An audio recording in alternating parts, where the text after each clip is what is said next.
देखिए, बड़ी इम्पॉर्टेंट जो फोर्थ पेपर है, दैट इज़ वेरी इम्पॉर्टेंट इस लिहाज से कि फोर्थ पेपर एक अवेयरनेस है।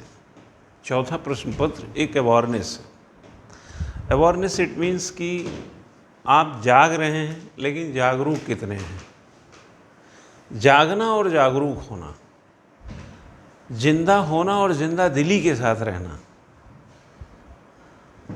कहते हैं ना कि आदमी सब हैं, लेकिन किसमें आदमीयता है, किसमें नैतिकता है, किसमें मनोभाव हैं, किसमें भाव हैं, किसमें दया है, किसमें अच्छी दृष्टि है, किसमें अच्छा दृष्टिकोण है, किसमें लोगों के प्रति निष्ठा है, लोगों के प्रति धोखा नहीं देने का दृष्टिकोण है, मतलब लोगों के काम आ जाए, सहानुभूति हो, समस्याओं पे ध्यान देता हो। ये किसके भीतर है?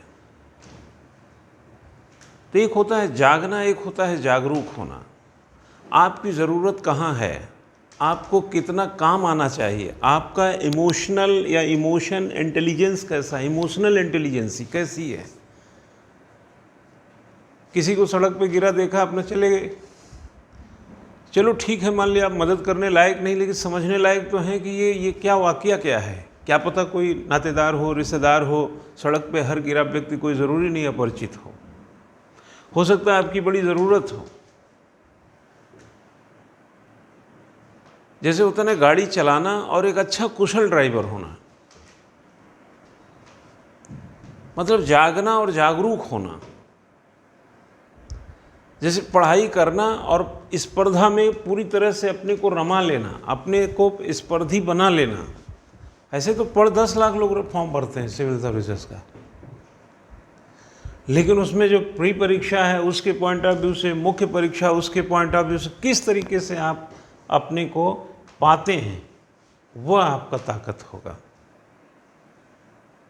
तो जागना और जागरूक होना, अगर इस बिंदु को देखें तो एथिक्स जो है, क्या समझे, जो एथिक्स फोर्थ पेपर है जनरल स्टडीज़ का, वो एक फलक पट्टिका है।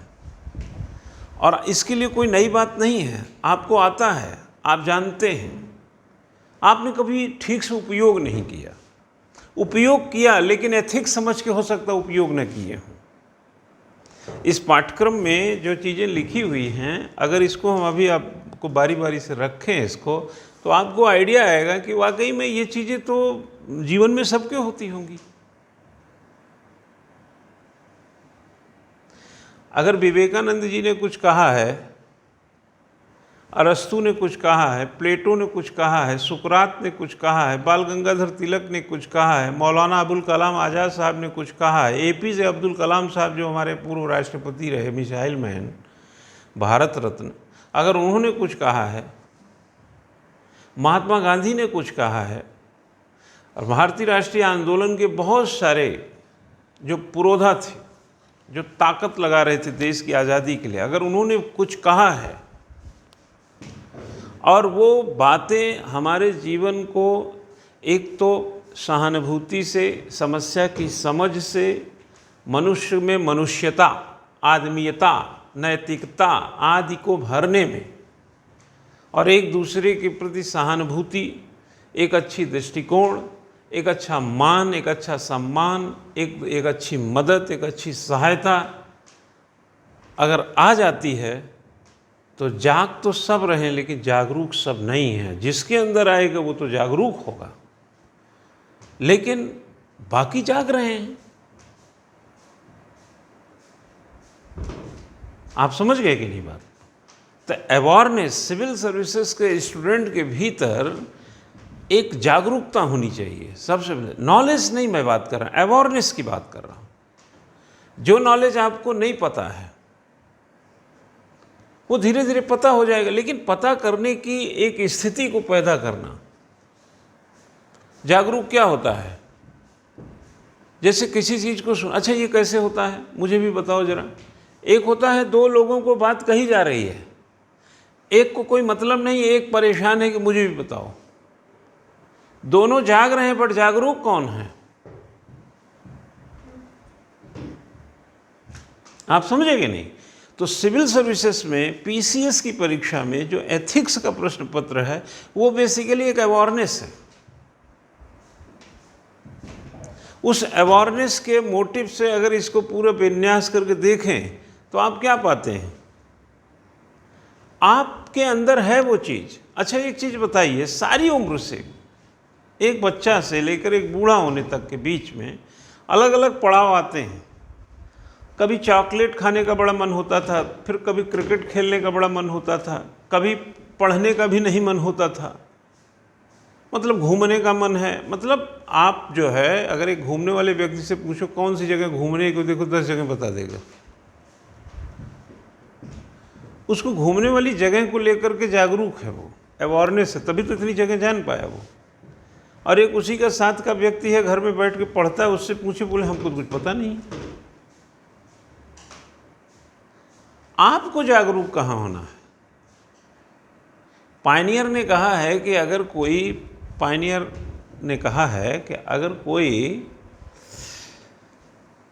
पर्यटन का भ्रमण करता है, अगर कोई भ्रमण करता है तो पर्यटन की किताब पढ़ता है, टूरिज्म की बुक,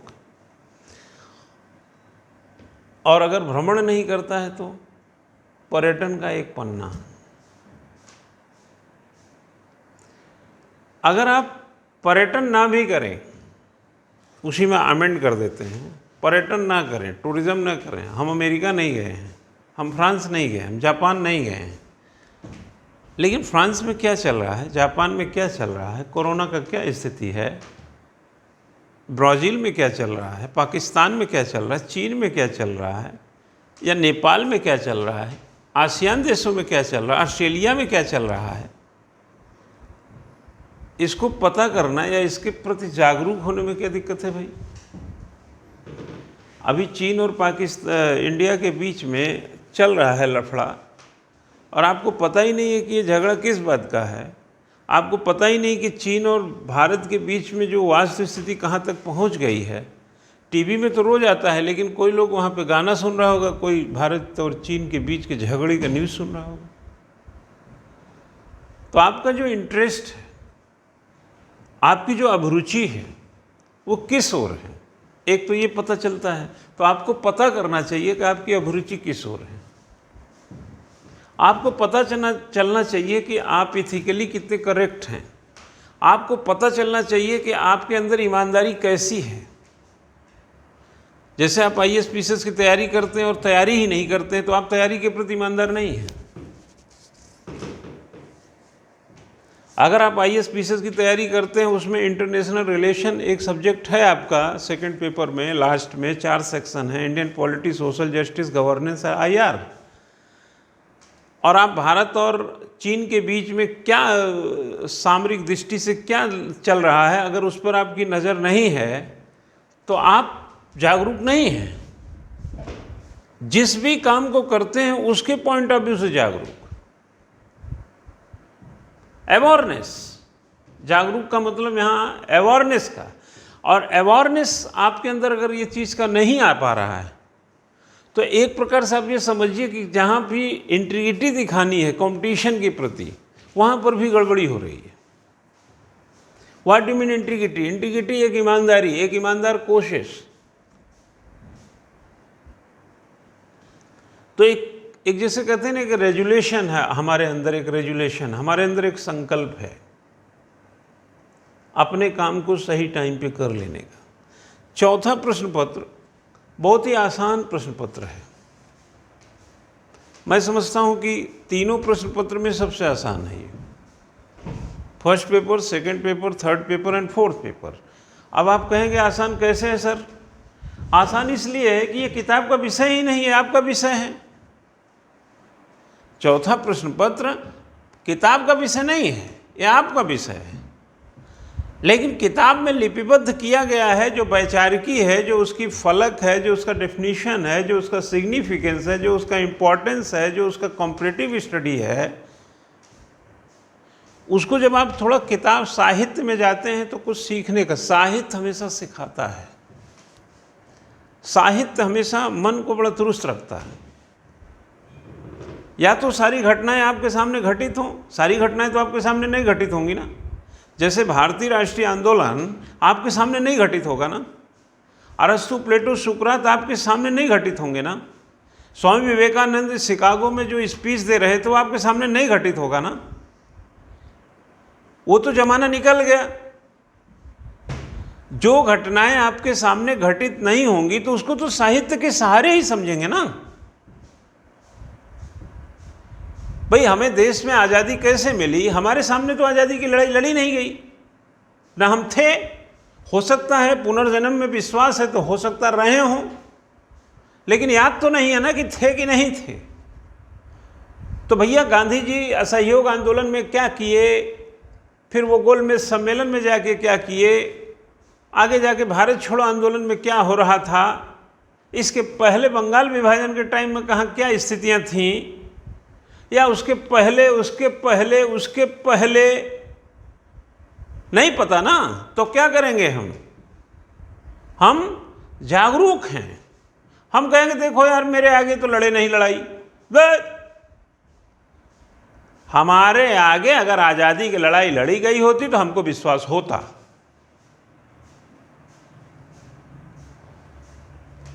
लेकिन जागरूक आदमी तो चला जाएगा, किताब पढ़ेगा ना कि हाँ लड़ाई हुई थी। अब ऐसे तो सिंधु घाटी सभ्यता भी हमारे सामने की नहीं है।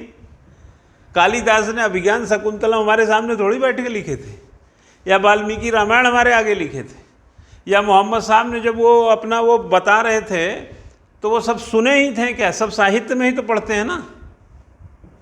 गुरु नानक ने जो चीज़ें लिपिबद्ध हुई, उनकी कही हुई बातें, तमाम बातें, जो 10 गुरु थे उनके, उन सब के जो प्रवचन हैं, जो बातें हैं, जो अच्छी अच्छी, कहाँ मिलेंगी? कबीरदास की बात कहाँ मिलेगी? अकबर महान थे, कहाँ मिलेगा? अशोक भी महान थे, कहाँ मिलेगा?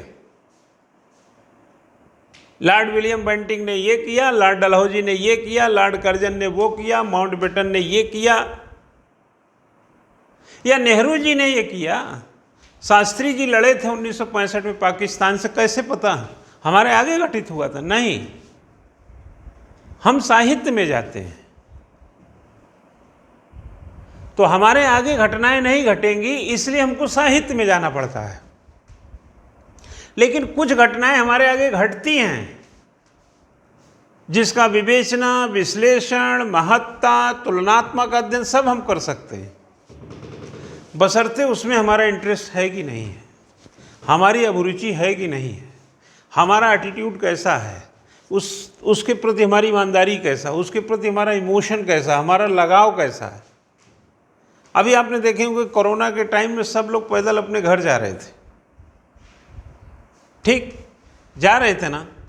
10 साल के बाद जो बच्चे कोरोना के इस काल में पैदा हो रहे हैं, उनको तो वो तो नहीं देख रहे हैं ना कि कैसे सड़कों पे हजारों लोग पैदल जा रहे हैं। लेकिन हम लोगों ने देखा ना, अब हम लोग अगर किसी साहित्य को ना पढ़ें, क्या किताब में लिखा होगा कि कोरोना काल में लोग पैदल कैसे गए घर? वो तो आपने टीवी में, सड़क पर खूब देखा। अब आप अपने आने वाली पीढ़ियों को 20 साल के बाद, 25 साल के बाद जब पता चलेगा कि 2020 में दुनिया में जब कोरोना आया था तब भारत की स्थिति क्या थी, तो आप बताएंगे कि जब दुनिया में कोरोना आया और भारत में भी कोरोना की एंट्री हुई तो भारत चीन के बाद सबसे विशाल देशों में था।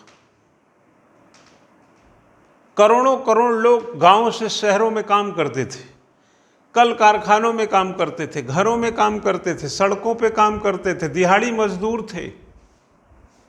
अलग अलग शहरों में, अलग अलग जगहों पर करोड़ों की तादाद में लोग गांव से शहर की ओर आए थे। बाद में जब कोरोना में फैक्ट्रियां बंद हो गई, काम मिलना बंद हो गया, भूख की समस्या हो गई, रहने की समस्या हो गई, तो वो सभी लोग गांव की ओर पलायन किए। लेकिन उस दौर में ट्रेनें बंद थीं, बस बंद था, सड़क बिल्कुल सुनसान थी, हवाई जहाज नहीं उड़ रहे थे, मोटर व्हीकल लेके चलना मना था, बिल्कुल लॉकडाउन था, पूरा देश बंद कर दिया गया था। उस दौर में ये सभी पैदल अपने घर यात्रा के लिए निकल गए और हजारों किलोमीटर की यात्रा तय की। इसको बताने के लिए आपको किताब पढ़ने की ज़रूरत नहीं है, क्योंकि ये घटना आपके आगे घटित हुई। लेकिन अगर आज पैदा हुआ बच्चा जब 20 साल का होगा, उसको बताने के लिए क्या करना पड़ेगा? उसको पुस्तक पढ़नी पड़ेगी। जैसे भारतीय राष्ट्रीय आंदोलन हमें पढ़ना पड़ता है, तब पता चलता हमारे आगे गांधी जी नहीं थे। तो जो चौथा प्रश्न पत्र है जिसको एथिक्स कहते हैं, इसमें 3 विषय हैं, बट एथिक्स से आप समझ लीजिए। जिसको एथिक्स कहते हैं, इस एथिक्स की सारी बातें आपके भीतर हैं, लेकिन चूंकि बहुत सारी घटनाएं आपके सामने घटित नहीं हैं, इसलिए इस एथिक्स के अनुभवों से गुजरे नहीं हैं आप। तो उसकी किताब पढ़ लीजिए। उसकी किताब को जब आप पढ़ लेंगे तो आपने आसपास की घटना का, तो आप इथिकल जानकार हैं। कोरोना का जानकार हुए कि नहीं? लेकिन 1945 में एक 39 से 45 के बीच में एक विश्व युद्ध हुआ था, नहीं पता? अगर चीन से जिस तरीके से तनातनी है कि नहीं, चीन से है ना तनातनी। भाई कारगिल में वार हुआ, हम लोग जानते हैं। बहुत सारे स्टूडेंट उस समय पैदा नहीं हुए, नहीं पता होगा, 20-21 साल पुरानी बात हो गई। अगर कारगिल के वार को हम जानते हैं तो कारगिल में हम बताएंगे। हमें कारगिल के वार पे बहुत किताब पढ़ने की जरूरत नहीं है। लेकिन 1965 में भारत पाकिस्तान से युद्ध हुआ, ये तो पढ़ना पड़ेगा ना। तो इसलिए कुछ चीज़ें जो आपके सबके सारे इंसानों के बीच, अरस्तु ने क्या कहा, प्लेटो ने क्या कहा, सुकरात ने क्या कहा, हाफ्सलाक रूसो ने क्या कहा, बेंथम ने क्या कहा, गांधी जी ने क्या कहा, बाल गंगाधर तिलक ने क्या कहा, राजा राम मोहन राय ने क्या कहा, तमाम लोग जो थे विचारक के तौर पर, जिनको पश्चिमी और आधुनिक दो तरीके, पश्चिमी और भारतीय विचारकों का एक अगर लिस्ट बनाया जाए तो उसमें जो ज़रूरी विचारक हैं, जिनका कि एथिक्स में बड़ा लेना देना है, अगर उनके विचारों को पढ़ा जाए तो कहाँ से पढ़ेंगे? जाहिर सी बात है, साहित्य में जाएंगे, यानी किताब पढ़ेंगे। ठीक। अगर कोई कहे कि जीवों पर दया कीजिए, किसी विचारक ने लिखा कि जीवों पर दया कीजिए, ठीक, आपने जान लिया कि इस विचारक ने कहा कि जीवों पर दया कीजिए, लेकिन जीवों पर दया तो आपको आता ही है। कह दिया, विचारक ने कह दिया, तो आप उसका अनुपालन करेंगे तो आपके अंदर आ जाएगा। आपका अवेयरनेस बढ़ा दिया उसने। उन्होंने क्या किया? आपकी जागरूकता को बढ़ा। जाग रहे थे आप, जीवों के प्रति दया करने का भाव था आपके अंदर। कई बातें ऐसी हैं कि आपके अंदर हैं, हमारे कहने के बाद वो पुख्ता हो जाएंगी। मैं जैसे कहूं कि तुम बहुत अच्छे इंसान हो, तुम बड़े ईमानदार हो, तुम अच्छा पढ़ते हो, आपको भी एहसास है कि आप बेईमानी नहीं करते, चोरी नहीं करते, डकैती नहीं करते, किसी को धोखा नहीं देते, आपको भी एहसास है सब कुछ, ठीक। लेकिन जब हमने ये बात कह दिया कि आप बड़े ईमानदार हैं, आप बड़े पढ़ने में ठीक हैं, आप बड़े अच्छे हैं, तमाम बातें हमने बोल दिया, तो आपको अपने ही सोच पर विश्वास बड़ा हुआ कि नहीं हुआ? आपको अपने ही सोच पर विश्वास बढ़ गया, बड़ा हो गया। और इस बढ़े हुए विश्वास का फायदा क्या हुआ? आपकी जो अभिरुचि है, जो आपका अवेयरनेस है, जो आपका काम करने का तरीका है, जो इमोशनल इंटेलिजेंसी है, जो समझ है, सोच है, उसमें इजाफा हो जाएगा। जब ये इजाफा हो जाएगा, ये बढ़ जाएगा, तेजी से बढ़ता जाएगा, तो कल जब आप अफसर बनेंगे, IAS PCS बनेंगे, तो आपके कार्यालय में किसान आएगा, कोई महिला आएगी, कोई गरीब आएगा, मजदूर आएगा, और भी लोग आएंगे, कोई भी आ गया XYZ, तो उसका जो काम है, किसी की पेंशन रुकी है, किसी का ये रुका है, कोई को ये दिक्कत है, वगैरह वगैरह, तो आपके अंदर तो सारी चीज़ें आ चुकी हैं ना।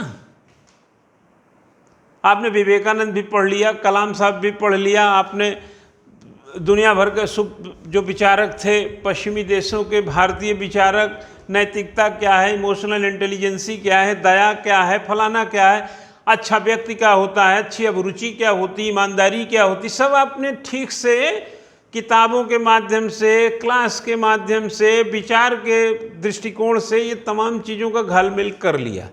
अब आपको जैसे ही कोई व्यक्ति आए, जैसे मैंने कहा महिलाओं को सम्मान करो, अब महिलाओं का सम्मान करने का ये मतलब नहीं होता है कि महिलाएं कमज़ोर हैं सम्मान करो। अरे यार, इंसान के नाते हर किसी का सम्मान करो। मान लिया हमने बोल दिया महिलाओं का सम्मान करो, आप अफसर हैं, आपके यहाँ एक महिला आ गई 50 साल, 60 साल, 65 साल की, आपको पहला ख्याल यही रहेगा कि महिलाओं को सम्मान करो। आइए आइए बैठिए, बताइए क्या समस्या है। अब देखो, आप पहले क्या थे, जाग तो रहे थे, महिलाओं का सम्मान करो इसके प्रति जागरण तो था, लेकिन जागरूक नहीं थे। अब आप बिना सम्मान किए नहीं रह पाएंगे। अगर आप किसी को असम्मानित करें, किसी के खिलाफ गलत बोलें, किसी को गाली दे दें, किसी को गलत बोल दें, तो एक चीज़ हमेशा नोट करके चलिएगा, जितना जिसको गाली दिए हैं, मैं आपको एक जागरूक प्राणी के तौर पर बता रहा हूँ, एक जागरूकता क्या चीज़ होती है। अगर आपने किसी पर अभद्र टिप्पणी कर दी, गलत बोल दिया, असम्मानित शब्दों का प्रयोग कर दिया, तो ध्यान रखिएगा कि वो जो व्यक्ति होता है जो कहा है, अगर वाकई में उसके अंदर एक होता है जागना, एक होता है जागरूक होना, अगर जागरूकता जैसी चीज़ का पहनावा है, परिधान है, तो जिसको कहा गया उससे ज़्यादा कष्ट में चला जाएगा। क्लीवलैंड की एक थ्योरी है, क्लीवलैंड बच्चा एक थ्योरी है इसका, क्या समझे, क्लीवलैंड की एक थ्योरी है, और वो थ्योरी ये है कि टेंशन थ्योरी, बड़ी इंपॉर्टेंट बात बता रहे हैं, टेंशन थ्योरी। टेंशन थ्योरी होता तनाव का सिद्धांत। तनाव के सिद्धांत में क्लीवलैंड कहता है कि तनाव बढ़ने के बाद, जैसे तनाव बढ़ जाता है जब, तो व्यक्ति तनाव ही नहीं बढ़ाता रहता, एक लिमिट के बाद उसे नीचे उतरना पड़ता है। गुस्सा आ गया, टेंशन हो गई, तो वो ऐसा नहीं होता कि ऐसे बढ़ता चला जाता है। कोई व्यक्ति तनाव में नहीं रहना चाहता है। क्लीवलैंड क्या कहता है कि कोई व्यक्ति तनाव में नहीं रहना चाहता है। तनाव कब पैदा होगा? तनाव तब पैदा होता है जब आप जागरूकता से काम नहीं लेते हैं। तनाव पैदा होता है जब जागरूकता से काम नहीं लेते। क्लास में अगर किसी स्टूडेंट को हमने खूब बुरी तरह डांट दिया, किसी बात पे राइटिंग नहीं करता, नोट्स नहीं लिखता, क्लास में एब्सेंट रहता, किसी भी कारण से खूब बुरी तरह डांट दिया, और मुझे मालूम है कि मुझे 2 घंटे की क्लास में भैया अभी आधा घंटा हुआ है, 1.5 घंटा और पढ़ाना है, जागरूक हैं कि नहीं?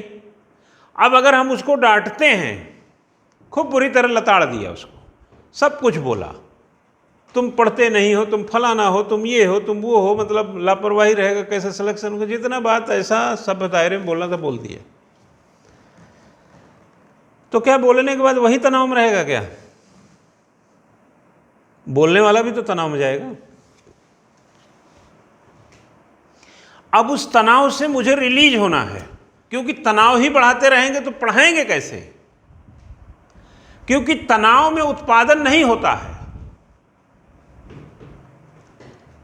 मिशिगन यूनिवर्सिटी में रिसर्च हुआ, एक कर्मचारी केंद्रित और एक उत्पादन केंद्रित।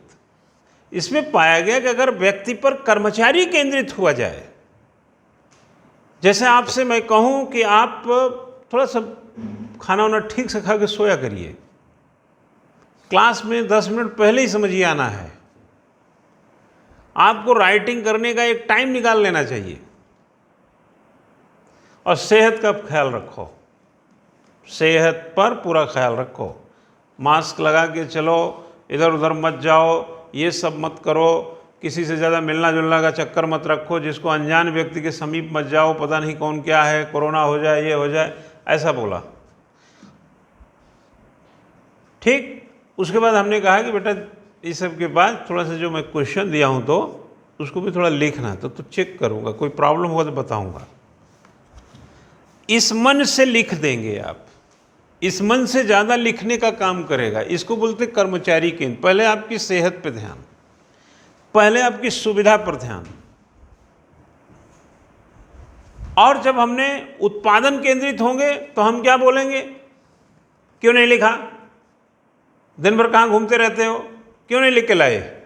2 क्वेश्चन था यार, 15 मिनट में क्वेश्चन लिखना होता है, यहाँ तो एग्जाम में तो 10 मिनट में तुमको लिखना है, क्या बात कर रहे हो तुम, ऐसे करोगे तैयारी, इसी तरीके से होंगी। ऐसे तमाम बातें हमने उसको बोल दिया, ये उत्पादन पे जोर दिया। अब इतना बोलने के बाद आप कितना अच्छा लिखेंगे, क्यों, इतना बोलने के बाद आप कितना अच्छा लिखने वाले हैं। आपका मन लिखने की दृष्टि से उतना बेहतर नहीं रहेगा। तो क्या इथिकली ये सही हुआ? आपको जागरूक करना था कि आपको तनाव देना था?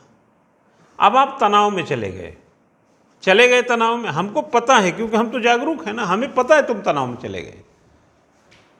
तो मैं बोलूँगा और तुम्हारा क्या हाल है यार, तुम उस दिन फ़ोन किए थे, अच्छा चलो कोई नहीं, लिखते क्या टाइम है तुम्हारा लिखने, कब पढ़ते हो तुम।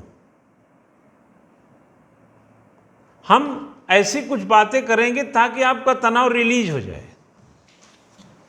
आपके पिताजी जब जोर से डांट देते हैं किसी बात पे, तो पिताजी को भी तनाव होता है। ऐसा नहीं होता तनाव एक तरफा होता है, वो भी तनाव में नहीं रहना चाहते। तो तनाव में जब नहीं रहना चाहेंगे तो कैसे करेंगे, 10 मिनट के बाद अरे इधर आओ यार, तुम कहाँ, कल कहाँ गए थे तुम, यहाँ वहाँ की बात में अटका देंगे हमको। क्यों? तो हम क्या करेंगे, थोड़ा तनाव को रिलीज करेंगे, क्योंकि उस तनाव में उनका भी प्रोडक्शन गिर रहा है, तभी तो करता है आदमी।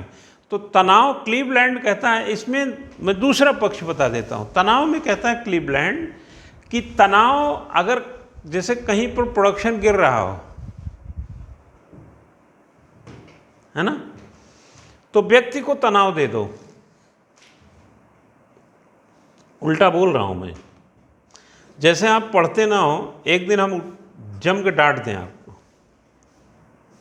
पढ़ना लिखना तो है नहीं तुमको, जब देखो क्लास में लेट आओगे, राइटिंग नहीं करोगे, नोट्स नहीं बनाओगे, तुमको 3 बार से बोला टेस्ट सीरीज चल रहा उसको अटेंड करो, कुछ नहीं करते तुम।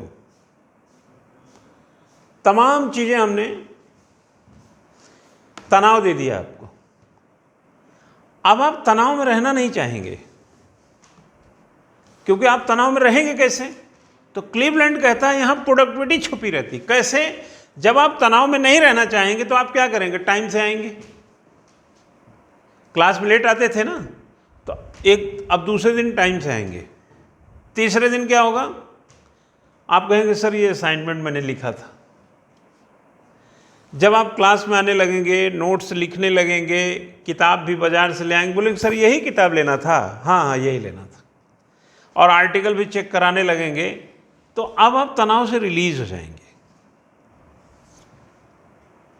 अगर हम वो नहीं डांटे होते, वो तनाव नहीं दिए होते, तो आप तनाव से रिलीज होने के लिए ये क्रियाकलाप नहीं किए होते। तो 2 तरह की थ्योरी है। तनाव में उत्पादन नहीं होता और उत्पादन से तनाव गिरता भी है।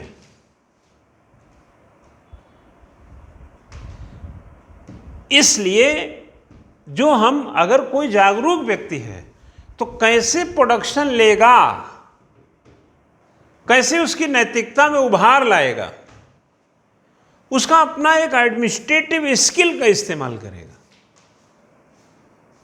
18 सालों से कितने स्टूडेंट को पढ़ा है, कितनों को डांटा होगा, कितनों को पता नहीं क्या क्या कहा होगा, कम ज़्यादा तनाव दिया ही होगा, उसी में से कई अफसर बने हैं, कई ने उस तनाव को पॉजिटिव लिया होगा। क्यों? लड़के लिख के ले आते हैं, बिल्कुल ख़राब लिखे रहते हैं, डांट देता हूँ, क्या तुम लोग लिखते हो, न शब्द सही है, न मात्रा लगाते हो, छोटा ऊ बड़ा ऊ फलाना ढिमका, क्या करके लाते हो रहते हो तुम लोग का, तुमको तो उच्चारण नहीं लिखना आता है। वहीं 10 लड़के घेरे, उसी के सामने डांट दिया, वो चला गया चुपचाप।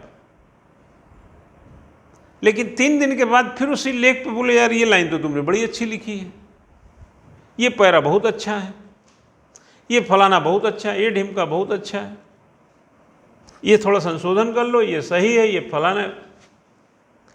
अब हमें ये थोड़ी याद है कि हमने परसों इसको क्या डांटा था,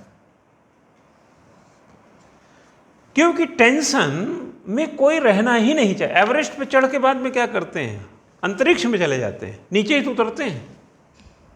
हवाई जहाज एक बार ऐसे करता है, टेक ऑफ, और दूसरी जगह जाके लैंड कर जाता है। ऐसा तो है नहीं टेक ऑफ कर लिया, घूम ही रहा ऊपर।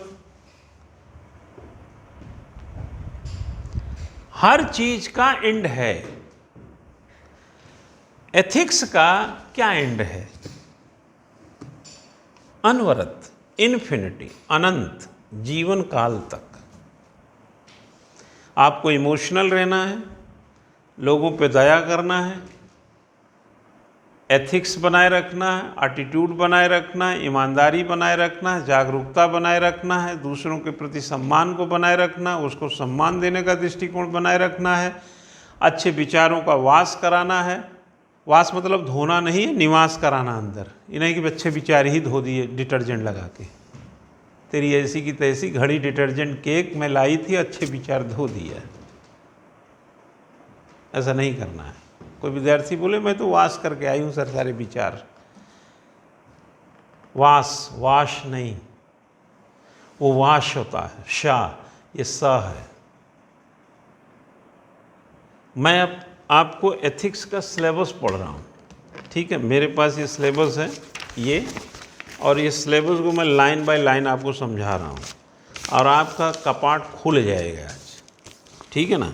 कपाट क्या, देखिए सबसे पहले इसमें जो पूरा A to Z लिखा है, सामान्य अध्ययन के चौथे प्रश्न पत्र में नैतिकता, ईमानदारी, अभिरुचि से जुड़े प्रश्न पूछे जाएंगे।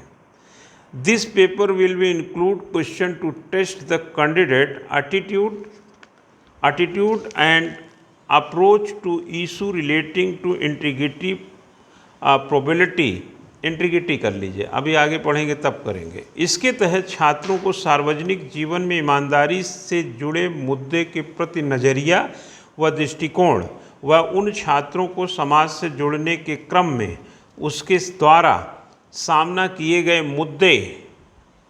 मुद्दों व संघर्षों के प्रति समस्या समाधान की परीक्षा की जाएगी। अंग्रेजी में अगर पढ़ें तो probability in public life and his problem solving approach to various issues and conflicts faced by him in dealing with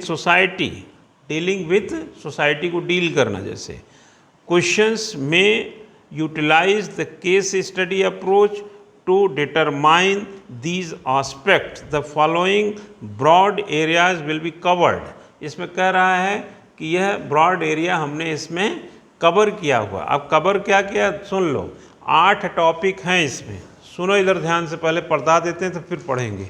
इसमें 8 टॉपिक हैं, 8 टॉपिक में 4 टॉपिक पब्लिक एडमिनिस्ट्रेशन से मेल खाते हैं, जो कि हम सेकेंड पेपर में गवर्नेंस से पढ़ाते हैं, तो कुछ नहीं, काफ़ी गवर्नेंस से मेल खाते हैं। यानी सेकेंड पेपर का जो गवर्नेंस आप जब पढ़ेंगे तो उस अप्रोच को यहाँ भी लेके आएंगे। जो पब्लिक एडमिनिस्ट्रेशन सिविल सर्विसेज में जिनका सब्जेक्ट होता है ऑप्शनल, पीसीएस में है, उत्तर प्रदेश पीसीएस में है, आईएएस में है, जिनका सब्जेक्ट है, उनके लिए भी एक ख़ास बात यह है कि पब्लिक एडमिनिस्ट्रेशन के जानने के नाते भी 4 टॉपिक के जानकार वो एथिक्स के हो जाते हैं। अब 4 तो हमने टॉपिक बता दिए, लेकिन और भी है, अभी हम पढ़ेंगे तो आपको क्लियर होगा। 4 तो डिट्टो मिल ही जाता 8 में, यानी आधा 50%, 50 नहीं 70% है। लोगों को लगता है एथिक्स फिलॉसफी है, लोगों को लगता है ethics ethics generally public administration का एक अप्रोच है। अच्छा ये बताइए प्रश्न पत्र किसका है? ये कहाँ पर एग्ज़ाम में पूछा जा रहा है? ये आईएएस के, पीसीएस के? आईएएस पीसीएस से क्या बनने जा रहे हैं? फिलॉसफर? आईएएस पीसीएस वाले लोग तो एडमिनिस्ट्रेशन संभालेंगे, उनका मैनेजरियल अप्रोच होगा, उनका एक वाइड और एक कॉम्प्रहेंसिव, एक इंक्लूसिव, एक सस्टेनेबल डेवलपमेंट का एक अपना कोशिश होगा। तो उसमें ईमानदारी है, अभिरुचि है, जो अन्य तरीके के जो धारणा है, दया फया आचा पाचा जो मैंने बताया, ये सारे चीज़ों का समग्र दृष्टिकोण, तब जाके प्रशासक बनेगा। प्रशासक किसने कहा कि प्रशासक को दार्शनिक होना चाहिए? प्रशासक तो बर्नार्ड कहता है कि एडमिनिस्ट्रेटिव जो पर्सन होता है वो बॉन्डेड रेशनलिटी का होता है। Bonded rationality, what do mean bonded rationality? सीमित विचारशीलता, सीमित विचारधारा का होता है, सीमित विचारधारा। मैं यहाँ पर आप लोगों को पढ़ा रहा हूँ, ठीक? जो लोग YouTube में इसको देखेंगे, अभी तो मैं पढ़ा रहा हूँ, जब YouTube में इसको डाल दूंगा तो जब देखेंगे तो उनको पता होगा कि सर इधर से, जैसे मैं यहाँ से जाते समय अगर मैं यहाँ तक हूँ, यहाँ पर भी हूँ, तब भी मैं कैमरे में आ रहा हूँ। मैं यहाँ चला जा रहा हूँ, कैमरे से बाहर हो रहा हूँ, इधर चला गया, मैं कैमरे से कट रहा हूँ। तो बॉन्डेड रेशनलिटी क्या कहती है? सीमित विवेकशीलता क्या कहती है? कि आपको जो फ्रेम बना है इसके भीतर रह के बात करना है। तो सिविल सर्विसेज एक फ्रेम में काम करता है ना। सिविल सर्विसेज अकूत दिमाग लगाने की क्या जरूरत है? डॉक्टर एपीजे अब्दुल कलाम साहब इस देश के राष्ट्रपति रहे 2002 से 2007 के बीच। सर्वपल्ली राधाकृष्णन साहब भी दूसरे राष्ट्रपति के तौर पर उनको 1962 से देख सकते हैं। ये दोनों राष्ट्रपति की तुलना मैं इसलिए कर रहा हूं कि दोनों एक से बढ़कर एक बुद्धिमान थे। लेकिन संविधान में जो चीज़ लिखा है, आपको संविधान उस दिन हम पूरा डिटेल पढ़ा रहे थे, संविधान जो पूरी बात लिखी गई है उसी संविधान के दायरे में उन्होंने निर्णय लिया होगा कि नहीं? संविधान में उनके काम बताए गए हैं ना, क्या करना है। मंत्रिपरिषद की सिफारिश पे राष्ट्रपति काम करते हैं। ये बॉन्डेड रेशनलिटी हुआ कि नहीं? जब मंत्रिपरिषद सिफारिश करेगी तो काम करेंगे, और जो विवेकशीलता उनको संविधान ने विवेक का अधिकार दिया है, जब जरूरत होगा तो इस्तेमाल करेंगे। इसके अलावा क्या करेंगे जरा बताइए? मंत्रिपरिषद के बजाय सुप्रीम कोर्ट से परामर्श लिए कभी? वो दिमाग लगाने की क्या जरूरत है? बॉन्डेड रेशनलिटी, सीमित विवेकशीलता, सीमित विवेकशीलता के भीतर ही काम करना पड़ता है। Administrative skill it means bonded rationality, सीमित विवेकशीलता। आपके पास दिमाग हो सकता है मिसाइल उड़ाने का, और कलाम साहब के पास था कि नहीं? लेकिन कभी आपने सुना कि राष्ट्रपति भवन के ऊपर से आज कलाम साहब ने एक मिसाइल उड़ा दिया? वो तो राष्ट्रपति थे, जब साइंटिस्ट थे तो उड़ाते थे, अब तो राष्ट्रपति हैं तो राष्ट्रपति वाला काम कर रहे हैं। आप तो प्रशासनिक अधिकारी हैं ना, आप पायलट की तरह हवाई जहाज थोड़ी उड़ाने लगेंगे। इतना दिमाग लगाने की कोई जरूरत नहीं। बॉन्डेड रेशनलिटी, सीमित विवेकशीलता। तो एडमिनिस्ट्रेटिव ऑफिसर क्या करते हैं? फिलॉसफर की जरूरत नहीं है, फिलॉसफी झाड़ने की जरूरत नहीं है, बहुत नॉलेज होने की जरूरत नहीं है। जर्नलिस्ट जैसे ये सामान्य अध्ययन है, वैसे वो सामान्यज्ञ हैं। सामान्य अध्ययन करने वाला विशेषज्ञ बन सकता है? नहीं बन सकता। बीए करने वाला साइंटिस्ट बन सकता है? नहीं बन सकता। क्यों भाई? बीटेक करने वाला डॉक्टर बन सकता है? नहीं बन सकता। बॉन्डेड है सब चीजें, सभी चीज बंधी हुई हैं। सामान्य अध्ययन पढ़ने वाला विशेषज्ञ नहीं बन सकता, वो सामान्यज्ञ होता है। और सामान्यज्ञ थोड़ा सा फिलॉसफर होगा, पूरा नहीं होगा। अरस्तु प्लेटो सुकरात को पढ़ने से अरस्तु प्लेटो सुकरात नहीं बना जाता है। हाफ्स लॉ रूसो को पढ़ने से हाफ्स लॉ रूसो नहीं बना जाएगा। मैं भी 30 साल से F.W. Taylor, Max Weber, Elton Mayo, Chester Barnard, Lee Kurt, ड्राइट वाल्डो, चेस्टर बर्नार्ड, तमाम को पढ़ा रहा हूँ, पढ़ रहा हूँ। तो मैं वो नहीं बन जाऊंगा, मैं सुशील सर बनूंगा। सचिन तेंदुलकर के साथ खेलने वाला आदमी सचिन तेंदुलकर नहीं बनेगा, वो वीरेंद्र सहवाग रहेगा, वो सौरव गांगुली रहेगा, वो धोनी रहेगा, अपना रहेगा। तो आप सिविल सर्विसेज की तैयारी करने में आप दूसरों की तरह नहीं होगा, अपने जैसे होंगे। लेकिन जो बॉन्डेड रेशनैलिटी है, थोड़ा फिलोसफर होना, थोड़ा पॉलिटिकल होना, थोड़ा एडमिनिस्ट्रेटिव होना, थोड़ा सा परसेप्शन वाला होना, थोड़ा सा हाइपोथेटिकल होना, ये सब रहेगा। लेकिन किसी चीज में आप विशेषज्ञ नहीं रहेंगे, क्योंकि ये जनरल स्टडीज है। आप एथिक्स पढ़ करके एथिक्स का प्रवचन देने के लिए नहीं हो जाएंगे। जैसे हमने कहा जागना और जागरूकता, हम जागरूकता की वही उतनी ही प्रविधियां बता रहे हैं, उतनी ही टेक्नोलॉजी बता रहे हैं, उतना ही सशक्तिकरण के लिए बता रहे हैं जितने में सामान्य व्यक्ति को एक जागरूकता आ जानी चाहिए। स्वामी विवेकानंद जी जागरूकता पे क्या सोचते हैं, बाल गंगाधर तिलक क्या सोचते हैं, गांधी जी क्या सोचते हैं, अरस्तु क्या सोचते हैं, प्लेटो क्या सोचते हैं, सुकरात क्या सोचते हैं, मार्टिन लूथर किंग क्या सोचते हैं, मार्क्स क्या सोचता है, या कोई और भी क्या सोचता है, हम उससे मतलब नहीं है हमें। हम उनकी सोच को उतना ही लेंगे जितने में आपका परीक्षा में काम चल जाए, और बाद में इस परीक्षा को पास करके जब आप जाएं, अफसर बने, तो आप भी उतना ही सोचिए जितने में उसका काम हो जाए। क्यों? यही होगा ना, यही होना भी चाहिए। इसको बोलते हैं बॉन्डेड रेशनैलिटी, सीमित विवेकशील। ये मैं अपने आप नहीं बोल रहा हूँ, बोल अपने आप रहा हूँ, लेकिन ये विचारधारा मैक्स वेबर की है, हर्बर्ट साइमन की है। 1947 में उनकी किताब आई थी एडमिनिस्ट्रेटिव बिहेवियर, और उस किताब के लिए उनको नोबेल पुरस्कार 1978 का मिला हुआ है। उनकी बात कर रहे हैं जिन्होंने कहा सीमित विवेकशीलता। अच्छा, एक बच्चा बात बताओ, बहुत सारे अमीर लोग इस देश में भी हैं, है ना, खूब अमीर हैं, लेकिन वो मर क्यों जा रहे हैं? क्योंकि शरीर में एक लिमिट के बाद अगर पार्ट खराब होगा तो मर जाएगा आदमी। इसका मतलब है कि इलाज की भी एक लिमिट है, एक सीमा है, इलाज की भी एक सीमा है। अगर उस राजेश खन्ना 69 की एज में मरे थे, बताते हैं 600 करोड़ रुपया की संपत्ति छोड़ के गए थे। अच्छा, एक चीज बताइए कि शरीर को ठीक करने के लिए कौन सी ऐसी बीमारी जिसमें 600 करोड़ लगवाने के बाद भी न ठीक हो? कोई ऐसी बीमारी नहीं है जिसमें 600 करोड़ रुपया खपत हो। लेकिन ऐसी बीमारी हो जाए जिसमें कुछ भी खपत ना हो, तब तो मरना तय है ना।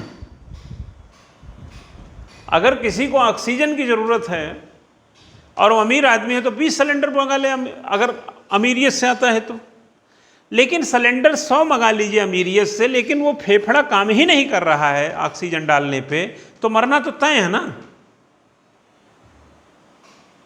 क्योंकि ऑक्सीजन बाहर से डालने से आदमी जिंदा होता तो कभी अमीर आदमी मरता ही नहीं, कितने ऑक्सीजन डाल देते हैं। इसका भी तो थोड़ा सही होना चाहिए ना, यानी अनलिमिटेड ये भी खराब नहीं हो सकता। बॉन्डेड रेशनैलिटी, एक सीमा के बाद खराब हुआ तो खत्म।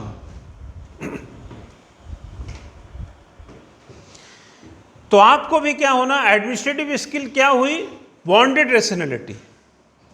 एडमिनिस्ट्रेटिव स्किल क्या हुई? Decision making. निर्णय वही लो जितने में काम चले। आरटीआई में लोग मांगते हैं ना, सरकारी कार्यालयों से जानकारी मांगते हैं ना, आरटीआई। तो आरटीआई में जो कागज़ मांगा जाता है उतना ही देते हैं। जो सूचना आपने मांगी उतना दे दिए, तीसरी सूचना नहीं देंगे, 2 मांगे हैं कि लाओ यार ये भी दे देते हैं। हम भी यही कहते हैं कि आपसे कमीशन ने जो कागज़ मांगा है, जो आपने कहा उतना देना, आलतू फालतू मत देना वहाँ एक क्वेश्चन खड़ा करने के लिए।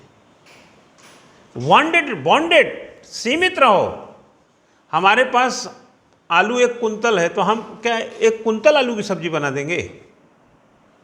4 लोग हैं तो इतनी सब्जी बनेगी, 2 लोग हैं तो और कम, ये नहीं कि कुंतल है बना, चाहे 2 आदमी चाहे 50 आदमी हो। बॉन्डेड, सोच के निर्णय उतना ही लेंगे। तो एडमिनिस्ट्रेटिव पर्सन क्या होता है? अच्छा निर्णय लेता है। एडमिनिस्ट्रेटिव पर्सन क्या होता है? अच्छा निर्णय को कम्युनिकेट करता है।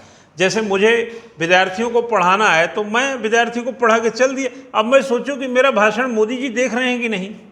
मैं आज जागना और जागरूकता, सुशील सर की क्लास में, आओ सुनो, जागना और जागरूकता। आओ देशवासियों, आओ मेरे भाइयों बहनों, आज सुशील सर पढ़ा रहे हैं जागना और जागरूकता। अरे यार हद कर दिया तुमने।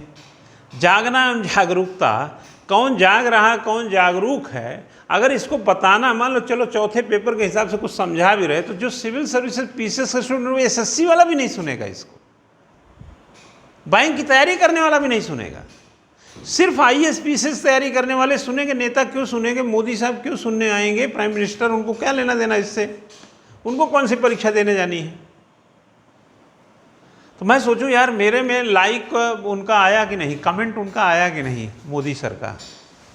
हाँ, योगी जी कमेंट किए कि नहीं? दे बेकार है पढ़ाना है ना। वो लोग तो देखता ही नहीं है, इतना बढ़िया पढ़ा रहा हूँ वो तो देख ही नहीं रहे हैं। फिर तो नाश होना तय है। अरे अनलिमिटेड तुम थोड़ी पढ़ा रहे हो, बॉन्डेड कुछ लोगों के लिए पढ़ा रहे हो। हम निर्णय बॉन्डेड ले रहे हैं। जैसे हमने कहा 1 गिलास पानी लाओ, क्या है? मैंने कहा कि बेटा जरा 1 गिलास पानी लाओ, अपने बच्चे से बोला बेटा जरा 1 गिलास पानी लाओ, तो बच्चा हमारा क्या सोचेगा? पापा नहाना चाहते हैं, सोचेगा? इतना किसने कह दिया तुमको सोचने के लिए? सीधा सोचेगा पीना चाह रहे होंगे। और मैं कहूं कि जरा 1 बाल्टी पानी लाओ, तो सोच बदलेगी कि नहीं? वो ये क्या सोचेगा कि पीना चाह रहे हैं।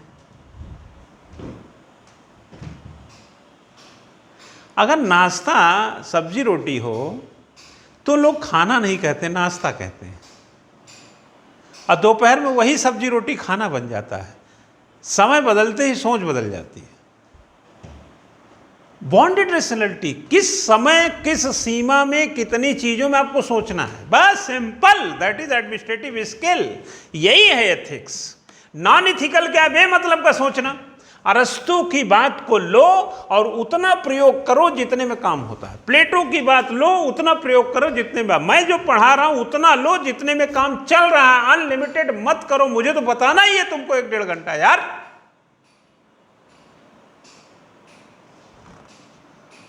क्या समझे? हम तो चिल्लाते ही रहेंगे। ऐसे बहुत सारे कोचिंग वाले माल मटेरियल दे रहे हैं। अरे तुमको देखो कि प्रश्न का उत्तर क्या मांग रहा है, बस। Smart learning, my plan is प्रयास आईएएस मास्टर प्लान। जैसे गवर्नमेंट का होता ना, सरकार का मास्टर प्लान, वैसे हमारा अपनी कोचिंग का मास्टर प्लान क्या है मालूम है? प्रयास आईएएस का मास्टर प्लान क्या है? प्रयास IAS master plan for IAS PCS aspirants.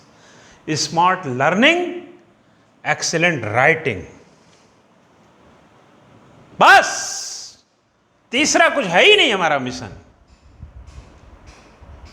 केवल केवल केवल स्मार्ट प्लान हमारा जो है वो है जो हमारा मास्टर प्लान है वो है smart learning and excellent writing. अच्छा एक चीज बताइए, सिविल सर्विसेज को क्या चाहिए? 22-22 साल के लड़के टॉप किए जा रहे हैं, कितना पढ़े हैं वो? 22 साल 23 साल के लोग तो वहां दुनिया भर का हल्ला कर रहा है, मैं दुनिया भर का सिलेक्शन ले लिया है। कितना पढ़ा भाई? 18 साल 17 साल में हाई इंटरमीडिएट किया, 20-21 साल में ग्रेजुएट, 20 साल में किया। ग्रेजुएट करते ही कितना पढ़ लिया जो 22 साल में टॉप कर गया? Smart learning and excellent writing. Prayas IAS it means smart learning and excellent writing. That's all. दुनिया जहान में चीजें, तुमको क्या करना है? समुद्र का अध्ययन करना है कि समुद्र में डुबकी लगा घूमना है? तेरी ऐसी की तैसी। अरे यहीं बैठ के टेबल चेयर पे समुद्र विज्ञान पढ़ के लिख कर जितना मांगा है लिख के छोड़ो, छुट्टी लो, नंबर भैया, जाओ सिलेक्शन। भारत और चीन का संबंध जानने के लिए हमको बीजिंग जाना है? नहीं सर, गए हैं वहाँ बीजिंग, अभी 4 दिन क्लास नहीं चलेगी। अरुणाचल प्रदेश के मार्ग से घुस गए हैं चीन में, वहाँ घूम घूम के 3400-3500 किलोमीटर की जो बाउंड्री है ना अपना, वो एक्टिवा भी ले गए हैं, वहीं से घूम रहे हैं। अभी इधर अरुणाचल प्रदेश से निकले हैं, सिक्किम उक्किम तरफ से गए हैं। फ़ोन करके हमको बता रहे थे, कह रहे थे यार बात ज़्यादा ना किया करो, यहाँ चीन का टावर पकड़ता है, पैसा बहुत लग रहा है। हाँ, और वो सुरेश से कहे कि इसमें ज़रा सा पैसा डलवा दो, क्योंकि यहाँ चीन का टावर के कारण वो लग रहा ISD लग रहा है, तो बहुत पैसा कट गया है। अभी कह रहे हैं इधर से डोकलाम ओकलाम हो कर के तब निकलेंगे, उधर लद्दाख जाएंगे। तब बता रहे थे कि एक्टिवा वहीं से उतारेंगे किसी सहारे, तब अंदर घुसेंगे, इंडिया में आएंगे। अभी भारत चीन का संबंध समझने के लिए इसमें चीन में भ्रमण कर रहे हैं। सर पगला गए हो क्या? भारत चीन संबंध समझने के लिए मैं वहाँ चीन की सीमा पर घूमता रहूँगा, वहाँ बीजिंग और वहाँ जाऊँगा जिनपिंग से मिलने? अरे यहीं बैठ के हम समझ लेंगे। इतना भी दिमाग लगाने की ज़रूरत नहीं है कि सर भारत चीन संबंध क्लास में पढ़ाने के लिए स्वयं चीन चले गए। पाकिस्तान का संबंध इमरान खान से मिलने गए हैं इस्लामाबाद में, क्योंकि उनको भारत पाकिस्तान का संबंध बताना है। फिर तो 300-400 साल बाद ये IR ख़त्म होगा, जब लौट के आएंगे तब बताएंगे। और वो बांध के रख लिया वहीं पे, आने ही नहीं दिया। बोला कि तू भारत में चीन भारत संबंध बताना छोड़, पहले भारत का संबंध हमको बता के जा, हमारे साथ क्या है, हमारे यहाँ के बच्चों को पढ़ा के जा। हाँ, हम कोई फहियान हैं? आया था चीन का यात्री, अरे हम यहीं खड़े खड़े टीवी देख के, किताब पढ़ के, अखबार पढ़ के, अपनी समझ लगाकर आपको एक प्रश्न का उत्तर यहीं तैयार करा देंगे। क्या यार आदमी हो यार, 83 रुपया लीटर तेल लगा कर एक्टिवा लेकर हम चीन चले जाएंगे? कतई न राजू, कतई न, तेरी ऐसी की तैसी। यहीं से होगा भारत चीन संबंध। अब मैं ज़रा आपको सिलेबस बता देता हूँ, इसमें क्या लिखा है, तो थोड़ा आपको मज़ा आ जाएगा, है ना। कई लोग देखे होंगे, कई नहीं देखे होंगे। जो नहीं देखे उन वो भी देख लें, सुन लें। ये कागज़ है वही सिलेबस हुआ है यार, उसका वाला 3rd जो 4th पेपर में है। तो इसमें लिखा है नैतिकता व मानवीय अंतरफलक। अंतराफलक वैसे लिखा है, मानवीय कार्रवाइयों के सार। चलो मैं इसका अंदर आप लोग पढ़ना, मैं सिर्फ मोटा मोटा बता देता हूँ। इसका मतलब है एथिक्स एंड ह्यूमन इंटरफेस बोला जाता है इसको। जो हमने अंतराफलक की बात किया, इसका मतलब होता है एथिक्स एंड ह्यूमन इंटरफेस। यह एथिक्स और इसको थोड़ा आप फिलॉसफी के कट में मान सकते हैं। इसकी वैचारिकी को, इसके सिद्धांत को, इसके स्वरूप को, इसके डिज़ाइन को आप दर्शन शास्त्र के दृष्टि से आप इसको थोड़ा समझ सकते हैं। लेकिन इतना भी दर्शन शास्त्र नहीं है कि आप दार्शनिक ही बन जाएं, अव्वल दर्जे के, और बाकी परीक्षार्थी रह ही न जाएं, है ना। जैसे आदमी जैसे कमाल, ऐसे हल्की बात बता रहे हैं, जैसे किसी लड़के की जब शादी हो जाती है ना, तो वो पहले अपनी बहन का भाई रहता है, अपने बाप का बेटा रहता है ना। मतलब कभी बेटा रहेगा, कभी भाई, तो बाद में शादी हो गई तो पति भी बन जाता है ना। तो एक रिश्ता और जुड़ गया ना, मामा भी हो सकता है, कुछ कई रिश्ता रहता है। एक रिश्ता शादी के बाद पति भी बन गया और उसकी पत्नी हो गई, पति पत्नी हो गए। तो कभी कभी कुछ लोग क्या होते हैं, जो भाई रहते हैं, बेटा रहते हैं, या किसी का मामा रहते हैं, वो मामा कम, बेटा कम, भाई कम, पति कुछ ज़्यादा हो जाते हैं, है ना। पति ज़्यादा कब हो जाते हैं? जब पत्नी कुछ कहे हाँ ठीक है, उसकी अम्मा के खिलाफ कुछ बोले हाँ ठीक है। कई जिसको जोरू का गुलाम भी बोल देते हैं लोग, है ना। तो जैसे माँ के साथ एक बॉन्डेड पर्सनैलिटी थी कि नहीं। कभी आपने माँ ने कहा होगा कि बेटा ज़रा 1 किलो आलू ला दो, तो आपने कहा होगा बहुत पानी बरस रहा है अम्मा हम ना जाए, बस जब देखो आलू आलू करती रहती है, हम नहीं जा रहे हैं, पानी बरस रहा है। अच्छा पानी रुक जाएगा तब तो चला जाएगा, रुक जा, अच्छा 1 घंटा बाद ला देना, लेकिन ले आ देना बेटा, है नहीं आलू, हाँ ठीक है। इतना आर्गूमेंट आपने किया कि नहीं, है ना। बेटा रहे ना, इतने आर्गूमेंट के साथ बेटा रहे कि नहीं रहे। बाप ने कहा बिजली का बिल जमा किए, बोले पापा ऐसा है हमारे पास टाइम नहीं है। बोले क्या करता रहता भाई, बोले हम क्लास लेने जाते हैं कोचिंग का, फिर आते हैं 20 काम दिए रहते हैं, टेस्ट सीरीज चल रहा है और 4 अक्टूबर को एग्ज़ाम है, आप जब देखो ये कर दो वो कर दो, अब आप इस बार जमा कर लीजिए अगली बार देखेंगे। ठीक है भाई, बेटा है ना, फिर भी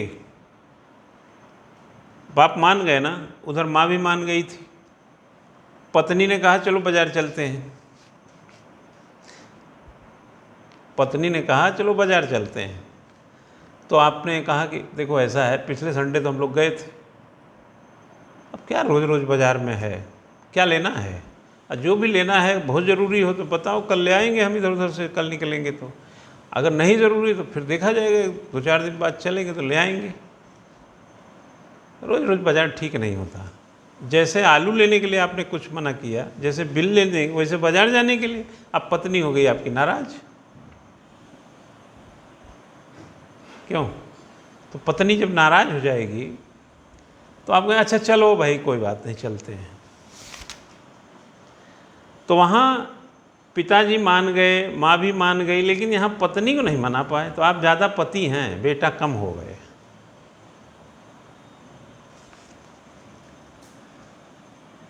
क्यों, 1 घंटा बाद आलू लाएंगे, माँ भी मान गई, बिजली का बिल आप नहीं जमा करेंगे, बाप भी मान गया, लेकिन पत्नी क्यों नहीं मानी। तो आप यहाँ पति ज़्यादा हो गए। और थोड़ी देर अगर वो नाराज़ भी रहती, आप जाते ही नहीं, तो आप सही रहते। अरे इतना तो चलता है, कोई आदमी अलग है, कोई ज़्यादा नाराज़ होता, कोई कम नाराज़ होता है। तो क्या हुआ, आपको क्या करना है, एक्सेस नहीं करना है। जैसे 200 में 250 शब्द का उत्तर नहीं लिखना है। नॉलेज ज़्यादा है तो कुछ भी नहीं बताते चलेंगे, फिलॉसफी ज़्यादा है तो कुछ भी झाड़ते नहीं चले जाएंगे, जितना पूछा है उतना। बॉन्डेड पर्सनैलिटी, भैया संडे को हम गए थे, अब एक संडे हम, इस संडे तो हम कहीं नहीं जाने वाले, अगले संडे हम देखेंगे। आप लोग सोच रहे होंगे कि सर ही ऐसे कर रहे होंगे हाँ सोच रहे होंगे कि सर अपनी कहानी बता रहे हैं। अरे यार मेरी कहानी से दुनिया की कहानी जोड़ लो, ऐसे ही कहानियाँ होती हैं, क्या समझे, कहानियाँ ऐसी ही बनी है, ठीक है ना। तो बुराई क्या है इसमें। बॉन्डेड पर्सनैलिटी, ज़्यादा दर्शन मत लगाओ। बच्चे ने कहा कि पापा मुझे वहाँ मेला देखने जाना है। अरे हम ही लोग छोटे छोटे थे, गाँव में कहीं इधर उधर मेला लगा रहता था, पिताजी से कहते थे 8 आना दीजिए जब मेला जाएंगे देखने। 8 आना मतलब 50 पैसा। कहते बात मेला देखने जाओगे यार तुम, अभी दशहरा का मेला तो देखे थे, अब कौन सा मेला लगा हुआ है। अरे वो वहाँ पे थोड़ा उर्स का मेला एक लगा है। बोला कहीं जाने होने की ज़रूरत नहीं, वो चले गए अपना काम करें, वो हमारी नाराज़गी का फिक्र थोड़ी कर रहे हैं, फिर भी तो हम उनके बेटे हैं ही ना। शाम को आए, बोले कहाँ गया, खाना उन्होंने खाया है, हाँ वो तो खा लिया, हाँ ठीक है। मेला का चर्चा ही ख़त्म। दूसरे दिन 8 आना मांग रहे हैं, पेंसिल नहीं है, पेन नहीं है कहने का मतलब है कि कहाँ क्या स्टेप लेना है उतना लेके छुट्टी करो, कहाँ उसमें दिमाग खराब किए हो। तो पहले के जो पुराने लोग थे ना, जैसे मना कर देते थे, मना कर देते थे। हमने तो कई, हम लोग नहीं कर पाते हैं, सीरियसली हम लोग नहीं कर पाते बच्चों के साथ, लेकिन हमारे फादर करते थे। मुझे ठीक से याद है, मेरे बड़े भाई साहब थे, मतलब अभी रिटायर्ड हो गए, अभी जनवरी में। मैं कक्षा 5 में पढ़ता था, बहुत ज़ोर की बारिश हो रही थी, बारिश का सीज़न था। वो हमको पढ़ाने के लिए बैठे, किताब ले आओ। पढ़ाते थे ना बड़े भाई हो ऐसे सब डांट डपट के, तो बोले पेंसिल कहाँ है, ये कहाँ है, स्याही नहीं, पेंसिल नहीं, जा लेके आ। इतना यार बारिश हो रही थी और इतना तालाब में पानी लगा हुआ था और इतना मतलब बागों में से पानी, तो दुकान थोड़ा दूर था, दुकान तो दूसरी तरफ था, दुकान था ही नहीं गांव में। मतलब आप ये समझो कि 1 किलोमीटर आधा किलोमीटर का डिफरेंस रहा होगा, 1.25 किलोमीटर का। बाग से होके जाओ पानी में, माने नहीं वो, बोले ना जा स्याही लेके आ। बिना चप्पल के छाता लेके गए स्याही लाने। अभी आजकल के बच्चे अच्छा रहने दे यार, छोड़ रहने दे, ऐसा दूसरा विचार आ जाएगा। वो लोग एक बार हाँ ठीक है जाओ तुम ले जाओ, ले आओ। इतनी लापरवाही, स्याही नहीं है, पेन नहीं है, ये नहीं है, वो नहीं है। देखो उन लोगों ने खाने के टाइम में पुचकार के खिलाया, पढ़ने के टाइम में डांट के पढ़ा दिया, जो ज़रूरी काम था उस पर समझौता नहीं किए। जैसे स्याही पेन तो होना चाहिए ना, मान लो अभी स्याही पेन नहीं लाएगा, फिर शाम को नहीं लाएगा, 3 दिन बारिश होगा, ऐसे ही पड़ा रहेगा, ये कुछ लिखेगा पढ़े, चल यार। बारिश तो होती रहती, 7-7 दिन लगातार बारिश नहीं टूटती, ले छाता जा। इतने पानी में अपना ऐसे कर करके जाओ, फिर कम से कम स्याही पेंसिल कुछ आएगा तो लिखाएंगे, पढ़ाएंगे तो लिख पढ़ेंगे ना, तभी तो यहाँ खड़े होकर पढ़ाने लायक बनेंगे। नहीं ऐसे समझौता कर लेते तो कुछ और ही कहानी हो जाती। तो एथिक्स को कभी कभी एक सीमा के भीतर थोड़ा प्रेशर के साथ भी डेवलप किया जाता है। कहाँ सोता रहता है, लोग कहते हैं ना जब देखो सोता रहता है, यानी वो जगाना चाहते हैं। पहले जागोगे तब जागरूक बनोगे, जागे हो नहीं, जागरूक बनोगे कैसे? अगर वो हमको स्याही के लिए बारिश में ना भेजते तो कहानी हम बताते, आज ये कहानी कितनी बढ़िया लग रही, क्योंकि हम यहाँ खड़े होकर पढ़ाने लायक बने उसी की वजह से। हमें नहीं पता बच्चा कि हमारी ज़िंदगी में कितना जागने से हम जागरूक हुए हैं, लेकिन ध्यान रखना कि जागने के कारण ही जागरूक बने हैं। और जगाने वाला चाहिए, क्योंकि जिस उम्र में हमको जागना चाहिए उस उम्र में हम सोना चाहते हैं, इसलिए हमको जगाने वाला चाहिए। जगाने वाला कौन है? माँ बाप, भाई बहन। उठ, जब देखो सोता रहेगा। उन्होंने जगाया और फिर हम जागरूक बने। जागरूक बने तो हम दूसरों को जगा रहे हैं ताकि वो भी जागरूक बने। और अगर हम आपको जगा के जागरूक बन गए आप, तो कल जब आप अफसर बनेंगे तो आप तो जागरूक हैं ना, तो कईयों को जगा देंगे, कईयों को जागरूक कर देंगे और देश का विकास कर देंगे। इसीलिए एथिक्स है ये। दूसरा टॉपिक है मनोभाव। मनोभाव को अंग्रेजी में बोलते हैं एटीट्यूड। एटीट्यूड क्या है? जो काम करते हैं, सुन लो लाइन में, एक लाइन में, जो काम करते हैं, जैसा करते हैं, उसमें हमारा एटीट्यूड दिखता है। जैसे मैं पढ़ा रहा हूँ, जैसा मैं हूँ, जैसा मैं था वैसा ही हूँ। पढ़ाते समय में बदल नहीं जाने वाला। कोई कह सकता है अरे यार ये कैसे कर रहे हैं, तू जैसा है ना वैसे हम नहीं हैं, खत्म। तुम हो, मैं हूं, तो मैं की तरह रहूंगा। अगर इस एटीट्यूड से देश का विकास होता है तो जरूरत क्या है बदलने की? इस एटीट्यूड से हमारे घर के लोग खुश हैं तो क्या जरूरत है बदलने की? जनता को खुशियां देना सरकार की ड्यूटी है। और प्रशासन अगर जनता का विकास करता है, और चाहे सीढ़ी पे बैठ के, देखे होंगे कई डीएम सीढ़ी पे बैठ के सुनने लगते हैं, उनका एटीट्यूड ही तो है, उनका मनोभाव ही तो है। क्या बात है बताओ, बैठो यहीं पे। कई देखे होंगे अफसर, आप गाड़ी से उतरेंगे, कोई गरीब आदमी को देखेंगे, जैसे आप डीएम कार्यालय मालाधिकारी हैं, आप एसडीएम हैं, डीएम हैं, एडीएम हैं, आप गाड़ी से उतरे, एक महिला एक बच्चे के साथ फटी पुरानी धोती में खड़ी मिली। हेलो सिंह साहब, ये कौन है? अरे साहब, ये एक महिला है, इसका विडो पेंशन वाला एक मामला अटका हुआ है, इसको भेजिए हमारे दफ्तर।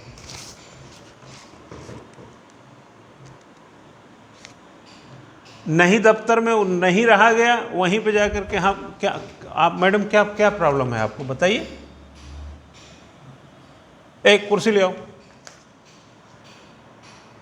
बैठिए। वहीं बैठ के लगा पोतिया ने। ये एटीट्यूड है ना, अगर इससे काम हो रहा है तो बुरा है क्या ये?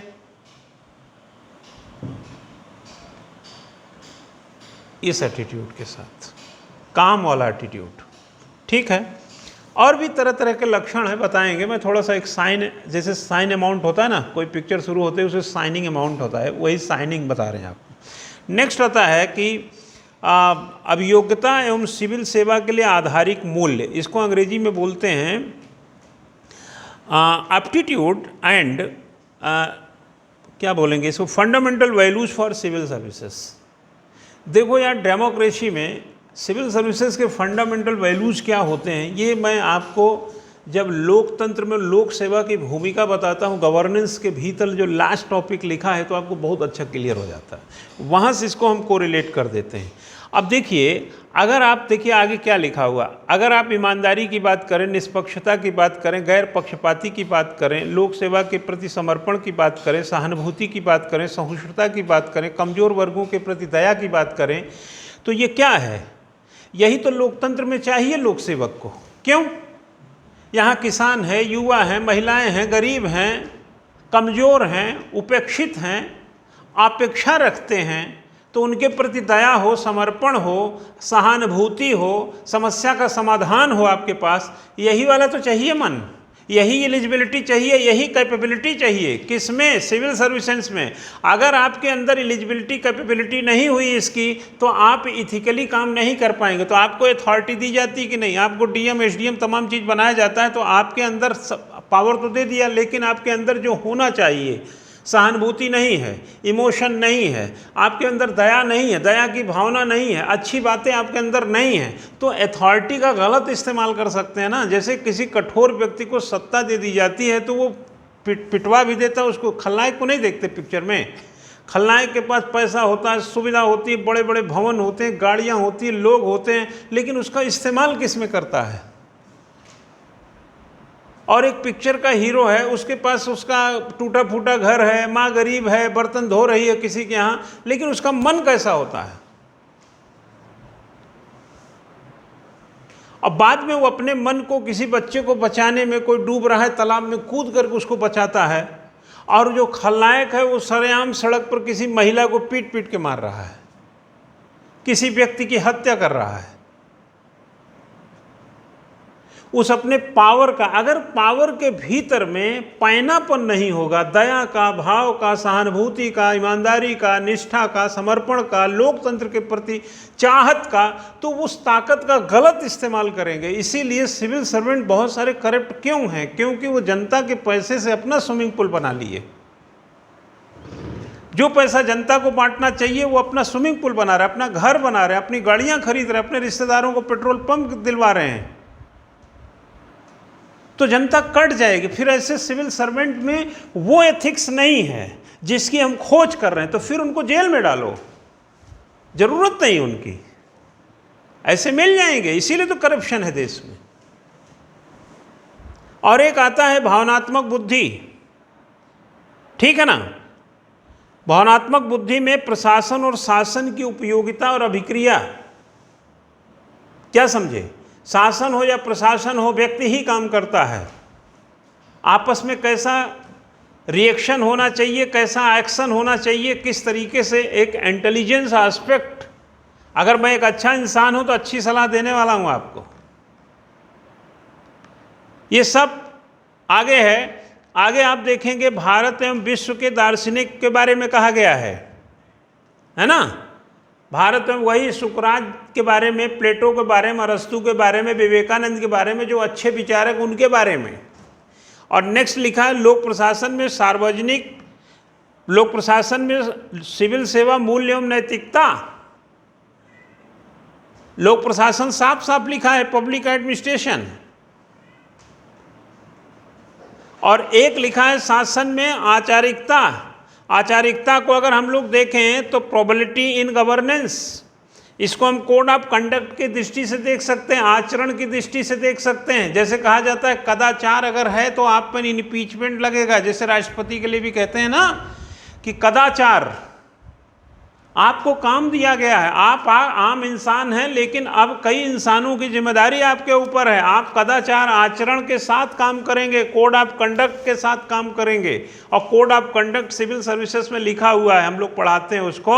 और यहाँ पर शासन में आचारिकता अगर नहीं होगा तो शासन जो है जनता के खिलाफ काम करने लगेगा। और डिटेल में अगर देखेंगे तो लोक सेवा की अवधारणा, शासन, आचारिकता का दार्शनिक आधार, सूचना, हिस्सेदारी व सरकार में हिस्सेदारी, सूचना का अधिकार, नैतिकता, आचार संहिता, सिटीजन चार्टर, ये सब आपको पब्लिक एडमिनिस्ट्रेशन में हम पढ़ाते रहते हैं। यही नैतिकता, हम इसमें देखें कि 4 विषय उससे जुड़े हुए एकदम डिट्टो पब्लिक एड के मिलते हैं। जो गवर्नेंस हम पढ़ाएंगे तो ये सब चीज़ें उसमें जुड़ जाएंगी। और लास्ट में देखे होंगे केस स्टडी की बात कही जा रही है, क्या समझे? लास्ट में केस स्टडी की बात कही। केस स्टडी क्या होता है बच्चा? एक सिचुएशन होता है। जैसे कहा जाए आप एक जिला अधिकारी हैं और आपका ज़िला बहुत पिछड़ा है, बिजली की बहुत कमी है, गांव में बिजली नहीं है, कल कारखाने नहीं हैं, रोजगार की स्थिति रहती है, जब देखो सूखा पड़ता रहता है।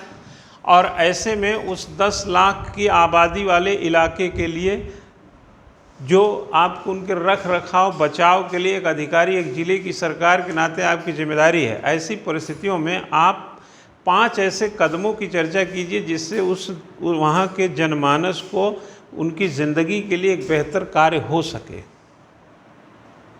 अब आप सोचिए कि क्या 5 काम ऐसे लिखें।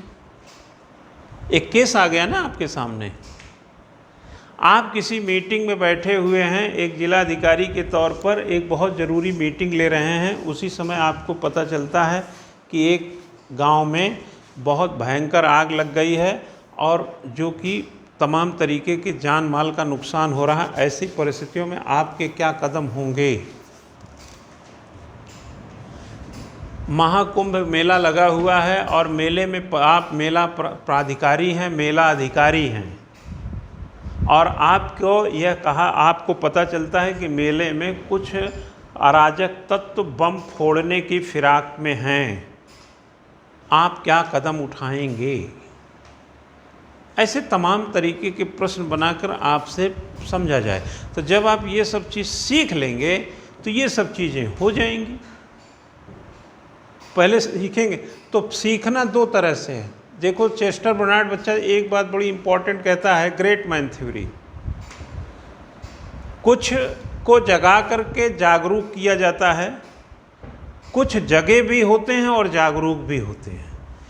जो जगे हैं और जागरूक हैं वो तो ग्रेट मैन है, लेकिन जिनको जगा के जागरूक किया जा रहा है उनको ट्रेनिंग दी जा रही है। तो ट्रेनिंग से भी अच्छे ऑफिसर बनते हैं और पैदाइशी भी ऑफिसर या लीडर हो सकते हैं। तो बुराई नहीं है दोनों में। बहुत सारे लोग वाल्मीकि जी के बारे में कहा, वाल्मीकि जी के बारे में कहा जाता है पहले चोरी करते थे, बाद में वही रामायण लिखे। सुने हैं कि नहीं? तो कोई ज़रूरी नहीं कि जो चोरी कर रहा है उसको जगाया न जाए तो जागरूक नहीं होगा, जगाओ जागरूक होगा। ऐसे भी एग्जाम्पल है। क्या समझे? सिकंदर जब पोरस का दरबार हड़प लिया, बंदी बना लिया सिकंदर ने, और बाद में उसका राजपाट वापस कर दिया। सिकंदर ने पोरस से पूछा तुम्हारे साथ कैसा बर्ताव किया जाए? पोरस ने कहा जैसे एक राजा दूसरे राजा के साथ बर्ताव करता है। सिकंदर सोचने लगा कि जिसका मैंने राज हड़प लिया, जिसको हरा दिया, जो हमारे सामने घुटने के बल है, जो मतलब कमज़ोर है, निसहाय है, मेरा बंदी है, वो कहता है कि जैसा एक राजा दूसरे राजा के साथ बर्ताव करता है वैसा, यानी इसके अंदर का राजत्व, इसके अंदर का राजा वाला भाव गया नहीं। राजपाट छिना है, राजा थोड़ी चले गए हम। हमारे पास पैसा नहीं है लेकिन अमीरियत थोड़ी चली गई कहीं। कितना बड़ा विचार है। जिला छोटा मिला है, काम छोटा मिला है। जैसे हम ही 18 साल से पढ़ाते हैं, विद्यार्थी बहुत कम रहते हैं। कभी कभी हम कहते हैं विद्यार्थी कम है, लेकिन मेरे पढ़ाने वाला विचार कहीं थोड़ी चला गया। उसी विद्यार्थी में रिजल्ट भर दो, रिजल्ट भरने वाला मन कहीं थोड़ी चला गया। नैतिकता पर सबल रहो, नैतिकता पर बल दो, अपने अंदर की जागरूकता को बढ़ाते रहो। जागना तो आता है, जागरूक बनना है। कुछ को जगा करके जागरूक बनाना है, और कुछ जगह हैं जागरूक बनाना है, और कुछ को जगाना और जागरूक दोनों करना है। क्या बुरा है, देखा जाएगा। जिस एलिमेंट, जिस तरीके का एटीट्यूड का व्यक्ति आएगा, उसी तरीके से काम को किया जाएगा।